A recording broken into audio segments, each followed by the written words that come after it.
Ante el fiasco de los gobiernos panistas hay ciudadanos, sobre todo jóvenes, que están cayendo en la trampa de que regresando el PRI a Los Pinos, las cosas van a cambiar. No hay que perder de vista que PRI y PAN sirven a los mismos intereses. Pelean cuando se trata de elecciones municipales o estatales. Pero cuando está de por medio mantener el régimen de corrupción y privilegios, siempre se ponen de acuerdo. Sus patrones, a quienes ya no les funciona el PAN ni Calderón, están sembrando la falacia de que los problemas del país se van a resolver con el regreso del PRI a la presidencia, y con el supuesto triunfo de Peña Nieto en el 2012. A través de sus conductores de radio y televisión, han puesto de moda echarle la culpa de todo al PAN y a Calderón, al que ya han convertido en chivo expiatorio. Quieren que olvidemos que la actual crisis se gestó cuando el PRI estaba en su apogeo. Fundamentalmente cuando Salinas entregó a sus allegados empresas públicas, bancos y reservas mineras de la nación. En ese sexenio se creó la actual oligarquía y esa política de pillaje se ha mantenido con Zedillo, Fox y Calderón. Veamos ahora cómo en los últimos años, diputados del PRI y del PAN, que se hacen llamar representantes populares, han reformado la Constitución y las leyes, para el lucro de unos cuantos y en detrimento de la mayoría del pueblo y de la nación. En mayo de 1989, al inicio del gobierno de Salinas, PRI y PAN aprueban el Plan Nacional de Desarrollo, 1989-1994, que permitió la venta de empresas públicas al sector privado. Solo en ese sexenio se entregaron 250 grandes empresas paraestatales. Ceremato Telmex, Mexicana de Aviación, Televisión Azteca, Siderúrgica Lázaro Cárdenas, Altos Hornos de México, Astilleros Unidos de Veracruz, Ingenios Azucareros, fábricas de tractores, automóviles y motores, de cemento, de tubería y maquinaria, entre muchas otras. El 27 de junio de 1990, PRI y PAN reforman el artículo 28 constitucional para entregar 18 bancos que eran propiedad de la nación. Casi todas las empresas y los bancos quedaron en manos de gente cercana a Carlos Salinas. Los mismos que ahora aparecen en la lista de los hombres más ricos del mundo. Y son ellos precisamente quienes hoy forman parte del grupo dominante en el país. El 6 de enero de 1992. PRI y PAN modifican el artículo 27 constitucional para promover la venta de tierras ejidales. Al mismo tiempo, se dejó de fomentar al sector agropecuario, y se abandonó el campo. El 6 de mayo de 1992, PRI y PAN cambian la ley minera para entregar concesiones a particulares para la explotación del oro, la plata y el cobre hasta por 50 años. Eliminan los límites de la superficie que podría ser concesionada, derogan el impuesto a la extracción de minerales y se da lugar a la privatización de unidades y plantas mineras del sector paraestatal, como fue el caso de Cananea. En ese sexenio también se entregan 6.600.000 hectáreas de reservas mineras nacionales, básicamente a 3 consorcios del país: Peñoles, Grupo México y Carso. Esta misma política ha continuado hasta la fecha. En todo este periodo se han concesionado 52 millones de hectáreas, es decir, 27% del territorio del país. Ni durante el porfiriato se había llevado a cabo semejante enajenación de suelo patrio. El 22 de diciembre de 1992, PRI y PAN aprueban la reforma a una ley secundaria que, violando la Constitución, permite a empresas privadas, principalmente extranjeras, generar energía eléctrica, misma que venden a la CFE a precios muy altos.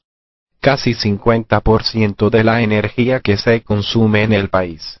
Esto al mismo tiempo que se mantienen paradas o subutilizadas las plantas del sector público. Para ello, cada año las empresas privadas extranjeras reciben 80.000 millones de pesos del presupuesto público.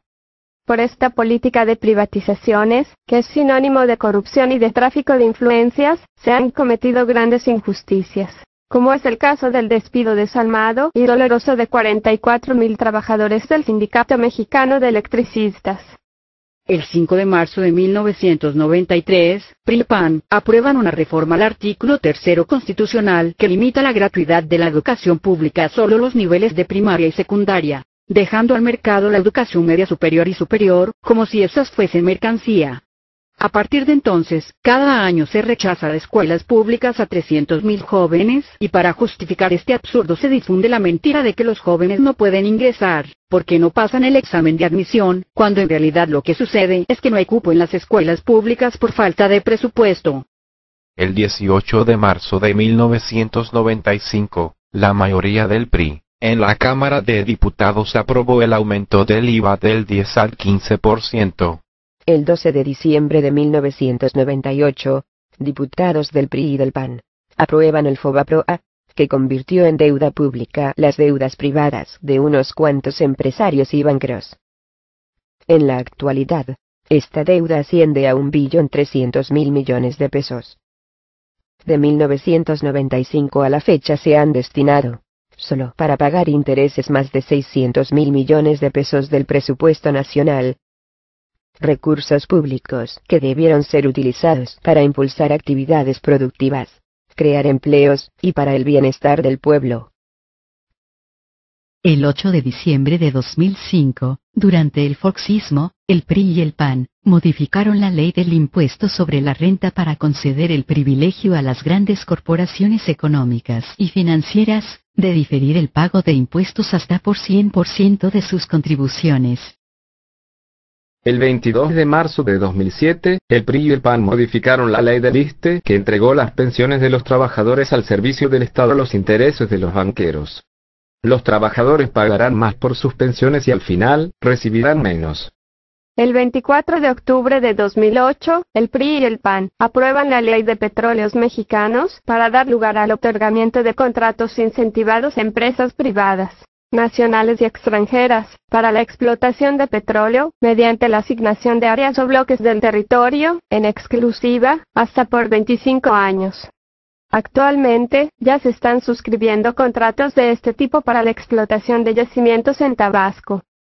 Por cierto, la Suprema Corte ha rechazado una controversia constitucional presentada por 5 presidentes municipales de ese estado, alegando que carecen de interés jurídico. Mediante un acuerdo político entre Calderón y Peña Nieto, el 20 de octubre de 2009, los diputados del PRI y del PAN aprobaron la ley de ingresos en la que aumentaron el IVA de 15 a 16%, incrementaron el impuesto sobre la renta de 28 a 30%, y autorizaron los aumentos mensuales a las gasolinas. Actualmente PRI y PAN impulsan una iniciativa de reforma a la Ley Federal del Trabajo, en la cual, entre otras cosas, se pretende que a partir del raquítico salario mínimo, 10 veces menor al de Estados Unidos, se pueda contratar a trabajadores por hora, es decir, pagar 7 pesos por hora, y 29 pesos por 4 horas, la mitad del salario mínimo, dinero que no le alcanzaría ni para el pasaje. Además, proponen que se pueda contratar a trabajadores en periodos de prueba, sin prestaciones y hasta por 6 meses y por temporada, dejando que el empleador los despida sin indemnización y sin derecho a ninguna prestación social.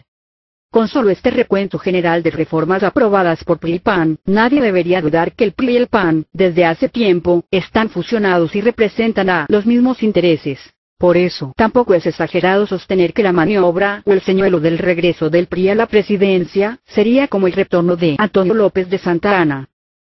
Acabarían con todo, entregarían los recursos naturales del país, venderían Pemex, la industria eléctrica, privatizarían por completo la educación, la salud y la seguridad social, y terminaríamos como esclavos en nuestra propia tierra. Mi PRI, mi PAN. No más engaños. No más injusticias. No más corrupción. No más saqueo. No más sufrimiento para nuestro pueblo. Vamos por un camino del todo nuevo, digamos no al camino trillado de siempre. Lo que tenemos que hacer es convencer al mayor número de mexicanos, sean del partido que sean y a los que no pertenecen a ningún partido, para que juntos cambiemos este régimen desalmado, de privilegios y corrupción, por una nueva república, más justa, más humana y más igualitaria.